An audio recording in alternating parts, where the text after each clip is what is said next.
പുനർജനി തട്ടിപ്പ് കേസിൽ വി.ഡി. സതീശന് പുറമെ മണപ്പാട്ട് ഫൗണ്ടേഷനും അതിന്റെ സിഇഒയ്ക്കും എതിരെയും സിബിഐ അന്വേഷണത്തിന് ശുപാർശ. പുനർജനി പദ്ധതിയുടെ കാലത്ത് രേഖകളില്ലാത്ത 1.25 കോടിയോളം രൂപ മണപ്പാട്ട് ഫൗണ്ടേഷന്റെ FCRA അക്കൗണ്ടിൽ എത്തിയതായി കണ്ടെത്തൽ. ഫൗണ്ടേഷൻ സിഇഒയുമായി ചേർന്ന് വി.ഡി. സതീശൻ തട്ടിപ്പ് നടത്തിയതായാണ് ആരോപണം. അതേസമയം വി.ഡി. സതീശന്റെ അക്കൗണ്ടിൽ പണം വന്നില്ലല്ലോ എന്ന ചോദ്യമുയർത്തിയാണ് കോൺഗ്രസിന്റെ പ്രതിരോധം. മണപ്പാട്ട് ഫൗണ്ടേഷൻ സിഇഒ അമീർ അഹമ്മദും പ്രതിപക്ഷ നേതാവ് വി.ഡി. സതീശനും നടത്തിയ ഗൂഢാലോചനയുടെ ഭാഗമായാണ് പ്രളയബാധിതരെ പുനരധിവസിപ്പിക്കാനെന്ന പേരിൽ വിദേശത്ത് പണം പിരിച്ച് തട്ടിപ്പ് നടത്തിയത് എന്നായിരുന്നു ആരോപണം.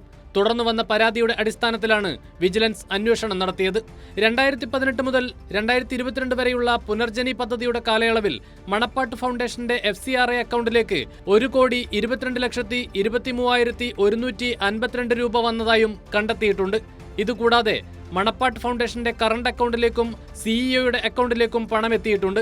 വിവിധ രാജ്യങ്ങളിൽ നിന്നും പുനർജനി പദ്ധതിയുടെ പേരിൽ വി.ഡി. സതീശന് വേണ്ടി സ്വരൂപിച്ച പണമാണ് ഇതെന്നാണ് നിഗമനം. ഇത്രയും വലിയ തുക അക്കൗണ്ടിലെത്തിയിട്ടും അതിന്റെ രേഖകളൊന്നും തന്നെ സൂക്ഷിക്കാത്തത് FCRA നിയമത്തിലെ റൂൾ 19ന്റെ ലംഘനമാണെന്ന് വിജിലൻസ് റിപ്പോർട്ട് വ്യക്തമാക്കുന്നു. ഇതിന്റെ അടിസ്ഥാനത്തിലാണ് പ്രതിപക്ഷ നേതാവിന് പുറമെ മണപ്പാട്ട് ഫൗണ്ടേഷൻ എന്ന NGOയ്ക്കും അതിന്റെ സിഇഒ അമീർ അഹമ്മദിനുമെതിരെയും CBI അന്വേഷണം വിജിലൻസ് ശുപാർശ ചെയ്തിരിക്കുന്നത്. മണപ്പാട്ട് ഫൗണ്ടേഷന്റെ ബാങ്ക് അക്കൗണ്ടിന്റെ വിവരങ്ങൾ പരിശോധിച്ചതിൽ അക്കൗണ്ടിലേക്ക് വന്ന പണവും അതിനായി നൽകിയ രേഖകളും തമ്മിൽ പൊരുത്തക്കേടുകളുള്ളതായി വിജിലൻസ് കണ്ടെത്തിയിട്ടുണ്ട്. അതേസമയം വി.ഡി. സതീശന്റെ സ്വന്തം അക്കൗണ്ടിലേക്ക് പണം വന്നിട്ടില്ലെന്ന വിജിലൻസ് റിപ്പോർട്ടിലെ ഒരു വരി എടുത്തുയർത്തിയാണ് പ്രതിപക്ഷ നേതാവിന് കോൺഗ്രസ് പ്രതിരോധം തീർക്കുന്നത്. മണപ്പാട്ട് ഫൗണ്ടേഷന്റെ അക്കൗണ്ടുകളിലേക്കാണ് പണം എത്തിയിട്ടുള്ളത്.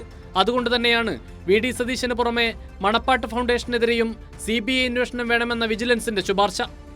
കൈരളി ന്യൂസ്, തിരുവനന്തപുരം.